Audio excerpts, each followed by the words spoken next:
Hello friends, आज हम exercise 8.1 का क्वेश्चन नंबर 6 करेंगे इस वीडियो में। क्वेश्चन नंबर 6 है, if angle A and angle B are acute angles. अगर ए और बी दो एक्यूट एंगल्स हैं such that cos A is equals to cos B और कॉस ए कॉस बी के इक्वल है, then show that angle A is equals to angle B.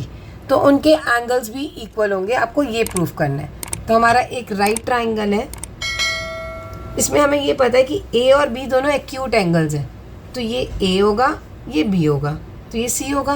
Right angle at C, A B C. इसमें ये हमारा right angle है और ये दो एक्यूट एंगल दे रखे हैं हमें। एक्यूट होते हैं जो 90 डिग्री से कम होते हैं। अब आपको गिवन क्या है? गिवन है cos A is equals to cos B, और आपको शो क्या करना है? शो करना है कि एंगल ए एंगल बी के इक्वल है। ये जो एक्यूट एंगल थे दोनों इक्वल है। तो हमें जो गिवन है हम उससे स्टार्ट करते हैं। Cos A is equals to cos B दे रखा है। अब कॉस ए की क्या वैल्यू है? कॉस ए की वैल्यू हम किससे निकालेंगे? पंडित बद्री प्रसाद हर हर बोले सोना चांदी तोले। तो ये सी होता है हमारा कॉस। कॉस की वैल्यू कैसे निकलती है? बी अपॉन एच से। तो बेस क्या होगा अगर हम कॉस ए लेते हैं? तो सबसे पहले हम कॉस ए की वैल्यू निकालते हैं, जो कि होता है बेस अपॉन हाइपोटेन्यूज, इस फॉर्मूले से। अब बेस हमारा कॉस ए के लिए होगा ए सी, और हाइपोटेन्यूज क्या होती है? 90 डिग्री के अपोजिट वाली, यानी कि ए बी। ये कॉस ए की वैल्यू है। और कॉस बी की क्या वैल्यू होगी? कॉस बी के लिए एंगल ये है।